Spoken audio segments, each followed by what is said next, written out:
제5장. 이것은 아담의 계보를 적은 책이니라. 하나님이 사람을 창조하실 때 하나님의 모양대로 지으시되 남자와 여자를 창조하셨고, 그들이 창조되던 날에 하나님이 그들에게 복을 주시고 그들의 이름을 사람이라 일컬으셨더라. 아담은 130세에 자기의 모양 곧 자기의 형상과 같은 아들을 낳아 이름을 셋이라 하였고, 아담은 셋을 낳은 후 800년을 지내며 자녀들을 낳았으며 그는 930세를 살고 죽었더라. 셋은 105세에 에노스를 낳았고, 에노스를 낳은 후 807년을 지내며 자녀들을 낳았으며 그는 912세를 살고 죽었더라.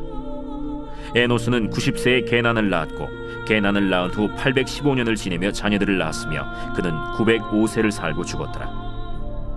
게난은 70세에 마할랄레를 낳았고, 마할랄레를 낳은 후 840년을 지내며 자녀들을 낳았으며 그는 910세를 살고 죽었더라. 마할랄렐은 65세에 야렛을 낳았고, 야렛을 낳은 후 830년을 지내며 자녀를 낳았으며 그는 895세를 살고 죽었더라. 야렛은 162세에 에녹을 낳았고, 에녹을 낳은 후 800년을 지내며 자녀들을 낳았으며 그는 962세를 살고 죽었더라. 에녹은 65세에 무두셀라를 낳았고, 무두셀라를 낳은 후 300년을 하나님과 동행하며 자녀들을 낳았으며 그는 365세를 살았더라. 에녹이 하나님과 동행하더니 하나님이 그를 데려가심으로 세상에 있지 아니하였더라. 무두셀라는 187세에 라멕을 낳았고, 라멕을 낳은 후 782년을 지내며 자녀를 낳았으며 그는 969세를 살고 죽었더라. 라멕은 182세의 아들을 낳고 이름을 노아라 하여 이르되, 여호와께서 땅을 저주하심으로 수고롭게 일하는 우리를 이 아들이 아니하리라. 라멕은 노아를 낳은 후 595년을 지내며 자녀들을 낳았으며 그는 777세를 살고 죽었더라. 노아는 500세 된 후에 셈과 함과 야벳을 낳았더라. 오늘 우리에게 주신 하나님 말씀은 창세기 5장의 말씀입니다. 오늘 본문에는 인간의 창조 때부터 노아 대홍수가 임하기까지의 인류 역사가 계보의 형태로 기록되어 있습니다. 그러나 본문의 계보는 아담 자손 전체를 기록한 것은 아니죠. 아담으로부터 노아에 이르기까지 하나님의 구원의 역사 과정을 보여주는 족보, 계보라고 할 수 있습니다. 그래서 아담의 후손 모두를 다 기록한 것이 아니라 하나님의 구속사에 의미 있는 사람들만 선별하여서 기록한 것이라고 할 수가 있습니다.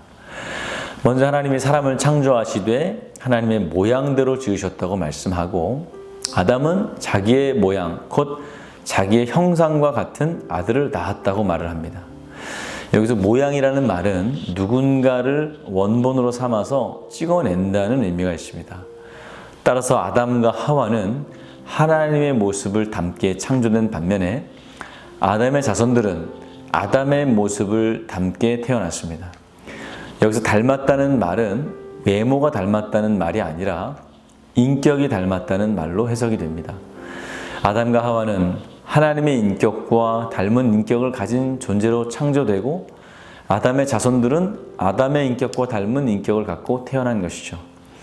그렇다면 하나님의 모양과 아담의 모양에는 어떠한 차이가 있겠습니까?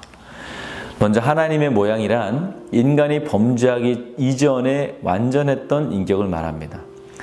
반면 아담의 모양이라는 것은 죄에 의해서 파괴되고 변질된 하나님의 형상을 말합니다. 다시 말해서 아담의 모양이란 범죄로 인하여 타락한 죄인의 모습이라는 것이죠. 아담과 하와는 완전하신 하나님의 형상대로 창조되었기 때문에 이들의 인격 또한 완전했고, 그들이 낳은 후손들 역시 같은 하나님의 인격을 가질 수 있었습니다.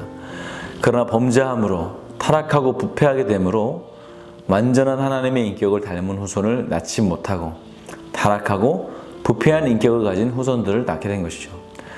바로 그러한 이유 때문에 성경은 세상에 의인이 없나니 하나도 없으며 모든 사람이 다 같이 죄를 범한 죄인이라고 선포하고 있습니다. 그러므로 아담 안에서 난 자는 누구나 다 죄인들입니다. 어느 정도 인간의 노력으로 선하게 살 수는 있지만 구원에 이를 만한 완전한 선을 행할 수 없는 존재들이 되고 말았습니다. 그래서 인간의 구원은 자신의 노력이나 공로가 전혀 개입될 수 없게 되었습니다. 그러므로 우리가 구원받은 것은 오직 우리를 사랑하시고 죄인을 위해 자기 독생자까지 아낌없이 내어주신 하나님의 무조건적인 은혜의 결과입니다. 구원받은 이후에 우리가 믿음으로 선을 행하는 것은 이미 구원받은 사람으로서의 행해야 할 마땅한 삶인 것이지 구원받기 위한 노력이 아닌 것입니다. 그러므로 우리가 구원받은 사실에 있어서 하나님과 다른 사람 앞에서 나의 행위나 의를 이야기해서는 안 됩니다. 다만 자신이 죄인이었던 과거를 기억하고 그럼에도 불구하고 나 같은 죄인을 구원해 주신 하나님께 감사하며 하나님께 영광을 돌리는 삶을 살아야 하는 것입니다. 이어지는 본문의 아담의 계보를 소개하면서 죽었더라 라는 말이 8차례나 거듭돼서 반복됩니다. 이것은 인간이 태어나면서부터 반드시 죽을 수밖에 없음을 강조하고 있습니다. 죽음이란 그 누구도 피할 수 없는 절대적인 운명입니다. 인간이 극복할 수 없는 절대 한계입니다. 처음 사람 아담도 930세를 향수하고 죽었습니다. 무두셀라 역시 969세를 성경에서 살았지만 가장 오래 살았지만 그도 역시 죽었습니다. 우리 역시 반드시 죽을 것입니다. 죽음은 때와 장소의 문제이지 누구에게나 다 찾아오는 것이며 아담의 범죄 이래 인류가 짊어져야만 하는 하나님의 약속입니다. 그러하기에 인간은 날마다 죽음을 대비하는 삶을 살아야 됩니다. 죽음은 언제 찾아올지 모르고 죽음 이후에는 심판이 있기 때문입니다.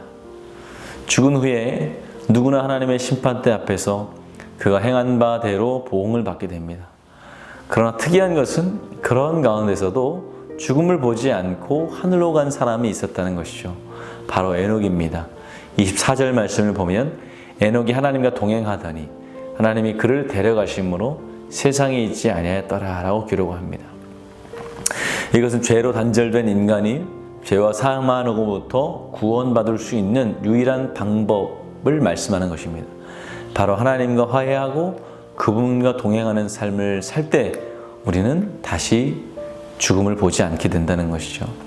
아담은 죽었지만 에녹은 죽지 않았습니다. 이것은 죄가 인간을 사망에 이르게 한다는 사실과 인간이 하나님과 동행하며 그와 인격적인 교제를 회복할 때 영생할 수 있음을 보여주는 것이죠. 그러므로 에녹을 통해서 우리가 어떻게 인생의 종말의 날을 준비해야 하는지를 말씀하고 있습니다. 바로 하나님과 동행하는 것입니다. 이것을 통해서 하나님께서는 자신의 독생자 아들을 화목제물로 삼으시고 십자가에서 피 흘려 죽게 하셨습니다. 우리는 십자가 사랑을 믿고 회개함으로써 생명의 주인 되시는 하나님과 인격적인 교제를 회복할 수 있어야 됩니다. 그런 본문의 계보를 한마디로 요약하면 낳고 죽었더라 라는 것을 알 수가 있습니다. 죄를 범한 인간은 낳고 죽는 허무한 인생을 살아가는 운명이 되었습니다.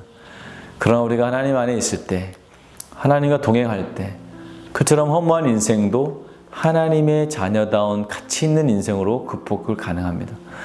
그러므로 우리는 에녹과 같이 날마다 하나님과 동행하는 삶을 살아야 됩니다.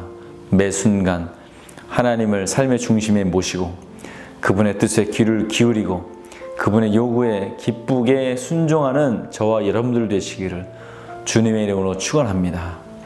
오늘은 수요일입니다. 우리 주의 종과 청지기를 위해서 기도해 주시기 바랍니다.